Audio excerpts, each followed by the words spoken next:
Hey everyone, this is Jennifer, and I'm coming to you today with a little bit of a spur of the moment decision, and that is a system update moving from my standard size traveler's notebook to personal size rings.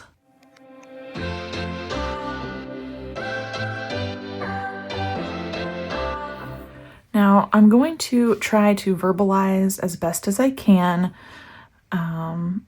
what sort of happened, and in my mind, two very different things were going on compared to maybe the past year. So, I have been in my traveler size or standard traveler's notebook for probably 8 years now, and I still love this setup, but every single year around this time, I'm like, I just want to try personal rings. And I will admit that in the past, that has been because I am bored. And I have been in this size and this system for, like I said, about 8 years now. And I was just kind of getting bored with the system. And over those 8 years, I had left part of this ring planner set up, and I might just grab it like a couple times a year and fill out a page, and I was immediately like, no, I cannot stand writing around the rings, and no, it's too small, it just doesn't feel right, and it would go back on the shelf. Well, this time it was different than that. I knew that it wasn't just that I was bored with this system. It was that I was really needing personal rings. And I don't know why that would necessarily be the case. I was thinking back through things, and I think part of it was when my son was small. So he is 11, almost 11. So for the past 8 years, this was really easy for me to take out and about with me. I was very rarely sitting at a desk at that time in my life. It was more of we're at the park, or we're at my parents' house, or I'm sitting in the recliner kind of supervising playtime and not sitting at my desk. And so this system was really great for that. And every time I reached for those personal rings, it just didn't feel right. So this time, however, when I picked this up and I started with a weekly that I had already from Curfective Paper, and I kind of put everything in here, it just felt so right to me, and it hadn't done that. It didn't feel like that the past 8 years. And immediately I was like, okay, I'm going all in. So I did spend about probably $30 getting updated inserts and getting everything set up. That is one of the bad things, in my opinion, about switching planner sizes. Is that the startup cost is usually high. Now that I have these inserts, I'm probably going to be good to go, at least for 2025. And then next year, if I'm still in this, I can just replace the dated inserts that I have. So what I want to do today is just to flip through this and show you my initial setup. And hopefully my reasoning made sense to you. It was hard for me to put it into words because it is sort of a feeling that's just hard to explain. But this is where I landed, and I've been all in, so I thought I would go ahead and share it with you. This is a Filofax original, and I think it has like 22 millimeter rings, maybe. They're not the largest. They're definitely not 30. And I don't feel like they're 25 like the Malden, so maybe a little bit smaller. I have my cloth and paper journaling ruler card over here that I use to draw straight lines in my planner. This plastic two-piece section here is from the Foxy Fix, and I have Post-it notes in the top sleeve, and I have this sticker from Redbubble. Then I have last year's and this year's bingo cards from the Ghosting Pen. That is Lindsay Scribble's shop. Last year was more about planner hopping. This year's is more about planner contentment. I did this one last year, but I put both of them in here for 2025, and we'll kind of see where that goes. These are in pocket size, but I just punched them and put them in this personal size ring binder. This paper is from Hobby Lobby. The sticker is from Ellie and Grace. And then these first 2 pages were a freebie from Sleepy Notes Club, and I've been tracking my no spend on here. I did really well in January. I don't know if I'll go back and maybe grab the free printable from Sleepy Notes Club for January and backfill. I had previously been using this from Peanuts Planner Co., but I had trimmed off the portion that you could punch for rings since I was in my traveler's notebook, so that's really not an option anymore. I guess I could just like tuck it in the front cover or something, but you can see I did really well on my January no stationery spend.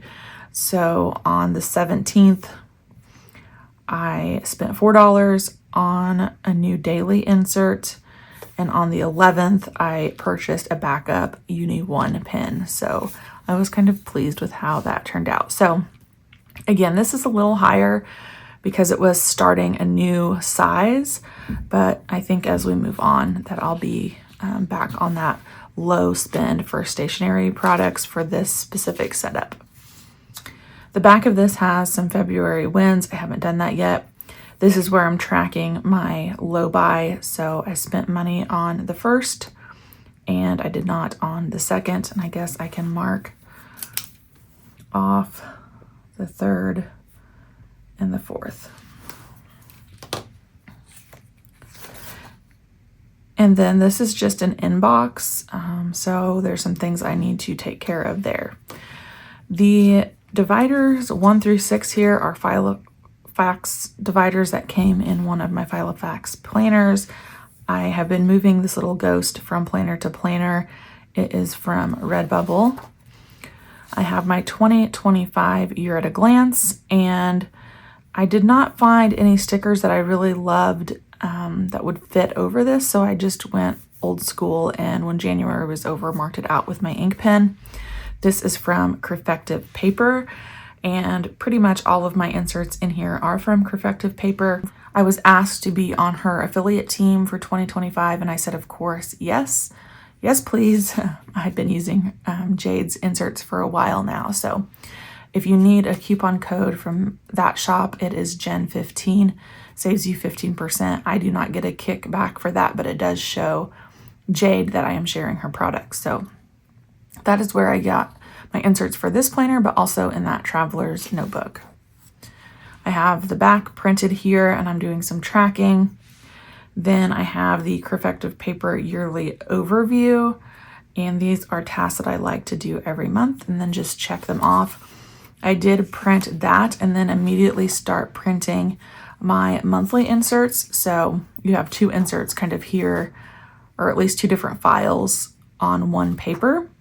And then I am utilizing the horizontal with tracker monthly for 2025. And I use Planner Kate transparent stickers and just put like the out of the norm larger items on my month view. If there's something that happens every week, like Sunday, I know we're going to church, I'm not going to clutter this up because it will fill up really quickly. It's just things that I need to keep in mind that aren't part of our normal schedule. This does have a monthly tracker on the bottom. And then my favorite part is this. My weekly tasks have a section now, but they're labeled week 1, week 2, week 3, week 4, week 5. And then when you turn, you have week 7, 6, 7, 8, 9, and so on. So I know what week I'm at within the year. I have my monthly checklist and some monthly notes, and I kind of have that set up for the rest of the year.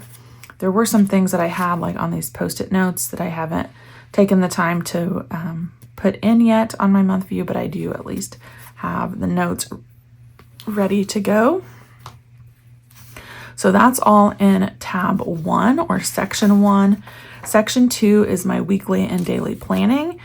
And I was thinking back, to 8-9 years ago when I was in personal rings last time. And I used to always have like my yearly section, my weekly section, and then my daily section in different tabs. However, after using that traveler's notebook for so long, I kind of got in the habit of having my weeklies and dailies clipped together. So I went ahead and did that in this ring bound setup. So this is the current week, and then I have an Ollie magnetic clip here where I can just turn to the day. And I am back planning all of January, or back filling all of January, because I would really like to consider keeping an archive of this at the end of the year, but it's taking me a while. So I'm just committing to like 1 extra week each week. Like today, I think I sat down and filled out this, and I had already done the next week and so on. So I only have, I think, let's see here, 2 more weeks to fill in. So not bad. And then I'll have a completely updated planner. But this is the current week. And again, from Perfective Paper. It's undated. I don't mind that. I've just been handwriting the dates in. This is the same insert I was using in my traveler's notebook. And then this daily, I've been adding the Planner Kate stickers at the top. And I have enough of those in here to get me through February. And then section 3 is sort of health tracking of sorts. I have this fold out, which was actually already in the setup, so I don't remember where I got it from. It is a fold out, and I'm using it for daily gratitude. This insert is from the Ghosting Pin. It is like an annual log, and I'm tracking my cycle and my migraines on this. And then I made a custom tracker from Perfective Paper. And this is just for migraines, but it tracks all of my triggers. And so I can kind of see correlations between the things. I need to go back again and backfill. Looks like January 9th through the 21st. And this week to end out January. And then I decided I would start, there are 7 slots on this, so I thought I need to start over on Monday the 3rd and just do a week at a time. So that's my plan going forward. So I have quite a few blank ones of those in here.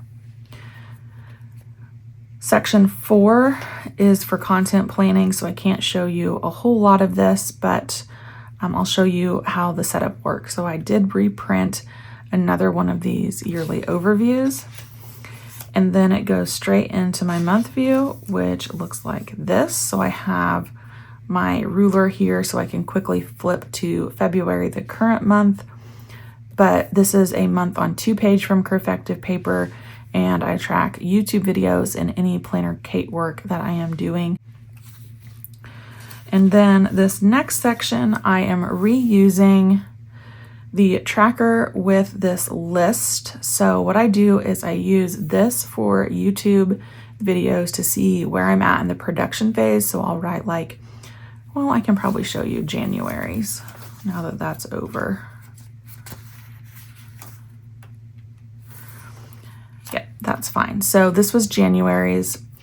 So over here, I take notes, and then over here, I do film, edit, upload, thumbnails, cards, when it's completed, and then when I have it scheduled, and I just go through and check those off so I can see where I'm at with the video, and I have enough in here of those pairings to last throughout the year.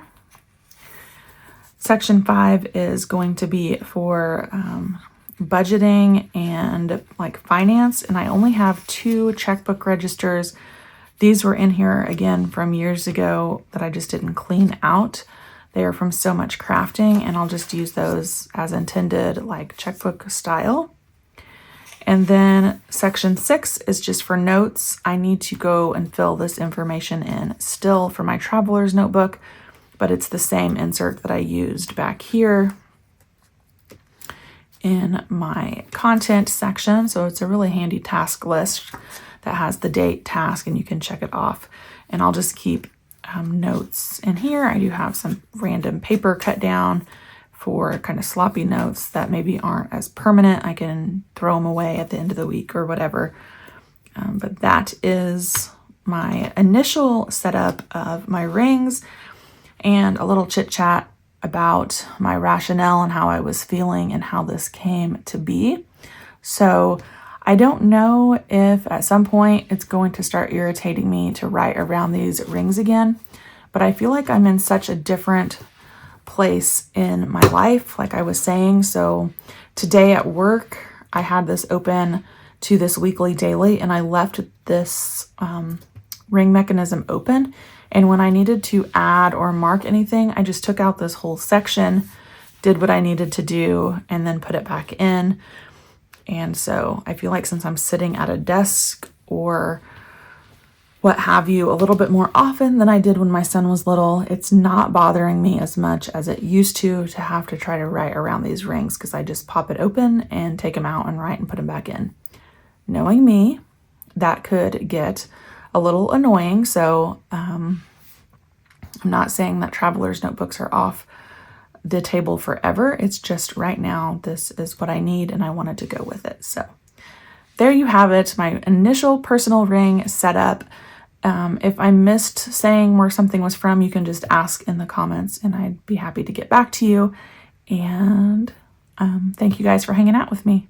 I'll see you back on my next video. Bye guys.